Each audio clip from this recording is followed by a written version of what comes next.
अंदर जाते देख विक्रांत दौड़कर भवन के दरवाजे के पास गया। वो आगे कुछ समझ पाता तभी वहां पर दो औरतें आईं और विक्रांत को सामने से हटाते हुए कहा, इस वक्त अंदर आना सख्त मना है और मर्दों को तो इस वक्त यहाँ होना भी नहीं चाहिए। चलिए जाइए यहाँ से। आपको नहीं पता शाम होते ही सारे मर्द भवन से निकल जाते हैं? सुबह आइएगा, अब जाइए। विक्रांत ने जब ये सुना तो वो थोड़ा निराश हो गया। उसने अपनी तरफ से कोशिश करते हुए कहा, देखिए आप लोग गलत मत समझिए, मैं 1 मिनट में बाहर आ जाऊंगा, मुझे अंदर जाने दीजिए। आप मेरी अच्छी तरह से तलाशी ले लीजिए, पर मुझे अंदर जाने दीजिए। तभी दूसरी औरत ने दूर खड़े शौर्य और मधुकर की तरफ देखकर कहा, अपने इस दोस्त को समझाओ, मना करने के बाद भी अपनी जिद पर अड़ा है। अरे यार, इसके ऊपर भी कौन सा भूत सवार हो गया। चल, शौर्य ने कहा और विक्रांत को वहां से ले जाने लगा। हो गया क्या? लेकिन विक्रांत कहाँ मानने वाला था। उसकी जिद आज दी गई चेतावनियों पर भारी पड़ चुकी थी, इसीलिए वो किसी भी हालत में भवन के अंदर घुसना चाहता था। उसने थोड़ी सख्ती से शौर्य को कहा, देखो मुझे अंदर जाना है, अगर तुम दोनों को नहीं आना तो मैंने पहले भी कहा है चले जाओ, मैं बाद में खुद आ जाऊंगा। विक्रांत की जिद के आगे शौर्य और मधुकर ने हाथ जोड़ लिए और एक साथ कहा, ठीक है तुम्हारी मर्जी। इतना कहकर दोनों वहां से निकल गए। विक्रांत, जो कि आज किसी भी तरह अंदर जाने की जुगाड़ में था, वो रास्ता ढूंढते हुए भवन के पीछे पहुंच गया। शायद किस्मत को कुछ और मंजूर था, इसलिए इतनी मनाही के बावजूद भी उसे अंदर जाने का एक रास्ता मिल ही गया। वो सबकी नजरों से छिपता छिपाता दबे पांव पीछे के रास्ते से अंदर पहुंच गया। भवन में घुसते ही विक्रांत ने महसूस किया कि वो एक अलग ही दुनिया में पहुंच गया है। भवन की मोटी मोटी दीवारों पर अजीबोगरीब चित्र बनाए गए थे। भवन का एक एक कोना उसे किसी अलग दुनिया का आभास करा रहा था।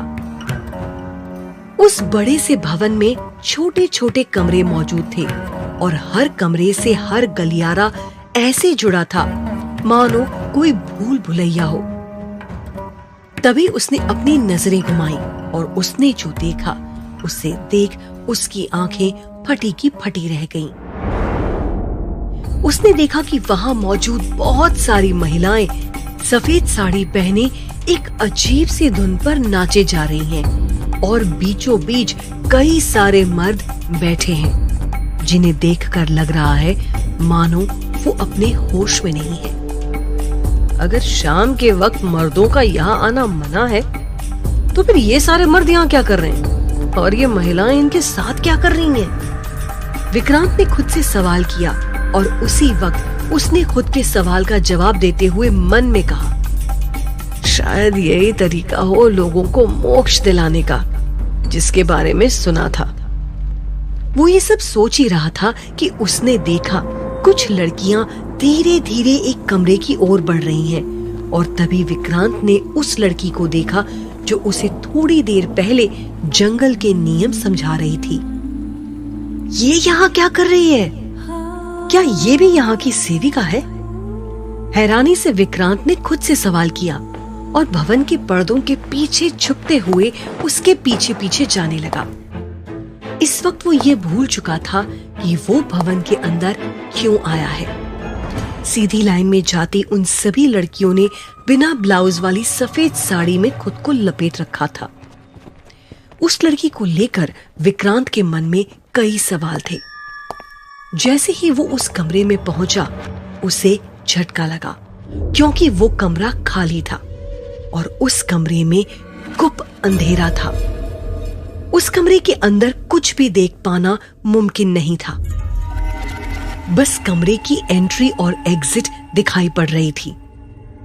मुझे यकीन नहीं हो रहा, इस कमरे में इतनी लड़कियां आई थी, वो अचानक कहां गायब हो गईं?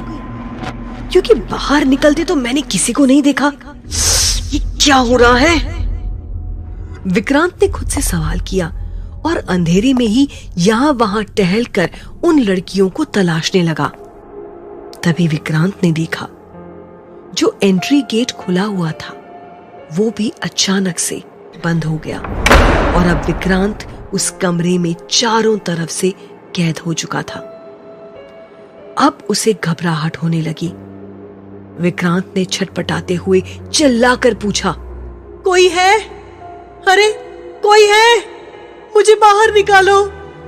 वो अभी चिल्ला ही रहा था कि इतने में उसे कुछ महसूस हुआ। कौन है? क्या यहाँ कोई है? विक्रांत ने अपने हाथों से दीवार को अंधेरे में टटोलते हुए कहा, लेकिन विक्रांत को कोई भी जवाब नहीं मिला। तो उसे लगा कि शायद उसका वहम था कि कमरे में कोई है। उसने अंधेरे में ही कुछ कदम बढ़ाए थे कि अचानक से उसने सामने किसी को महसूस किया, मानो कोई विक्रांत से थोड़ी दूरी पर खड़ा हो। वो कुछ बोलना चाहता था, सवाल पूछना चाहता था, पर अगले ही मिनट उसके कानों तक एक मीठी मगर चेतावनी भरी आवाज आई। क्या हुआ निर्वाणा भवन में विक्रांत के साथ और कौन है ये मोहिनी? जानने के लिए सुनते रहिए मोहिनी,